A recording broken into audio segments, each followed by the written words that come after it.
There it is. Sorry about the tree in the way. Day 11, no weed. I'm here out in the snow. I don't have a lot to talk about today. Other than the no weed grind is going strong. And we're sticking to it. Again, holiday season is like a cheat code. Put everything on pause, including the weed smoke. But I gotta come up with something to talk about, so let's think for a second. You know, I romanticize snow. And the reason I romanticize it is because you ever heard the phrase pure as the driven snow or anything like that? I like that phrase. And the reason why, I don't like the phrase. Well, I do like the phrase. What I'm trying to say is I like purity. I like the idea of purity.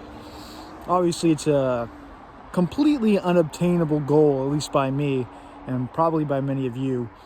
But conceptually, it's a very pleasant idea, the idea of purity. Let me get out of your face a little bit. The idea of purity is a nice idea.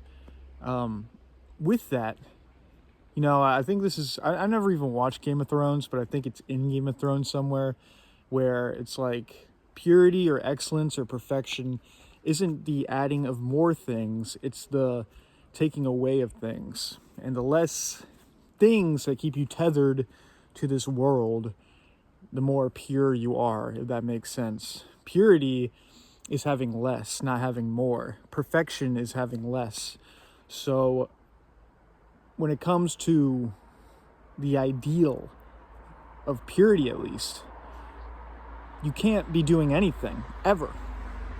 That's not very realistic.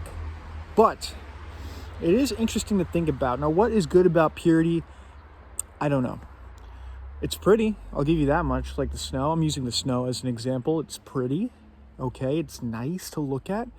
And I think purity is kind of the same way. You know, if you get off the weed and the alcohol and the heroin, you sort of a light might shine from you. I don't know. Tell me if that's the case with these videos. If I look more decrepit in the beginning, but I'm not exactly pure either. So we have a long way to go before I'm totally clean. But I think purity is actually pretty, as long as you're humble about it, which can be hard to do. Purity is a pretty, there's nothing wrong with it. I think it's worth getting rid of the stuff that you don't need in your life to try and at least reach for that perfection or that purity that I speak of. And it's good to get rid of the stuff that you don't need to begin with. You don't have to be a monk. You don't have to be a priest. You don't have to be ascetic. But remove more things from your life, and I think your life will become cleaner. And then when your life is cleaner, it's just better. And you're going to have to take my word for it. So that's one reason to give up the weed, is that the more weed you smoke, the more dirty your life is. I don't mean to say dirty like bad necessarily, but muddy or disorganized or just not clear. It's not clear. You can't think clearly. You can't think with a straight mind, or your vision is hazy. But the more things that you remove from your life, the better you can see. And that is the idea of purity. But whatever. All I'm saying, I'm kind of dragging this one on a little bit. I'm trying to hit the 5-minute mark. Look at this scenery, boys. Is that not beautiful? I just had to record it while this scenery was happening because it's so pretty outside. And that's what I'm saying. It's so pretty outside. Don't you want your life to be like that? Don't you want your mind, your spirit to be like that? Stop smoking weed for an extended period of time. Come back to it every once in a while.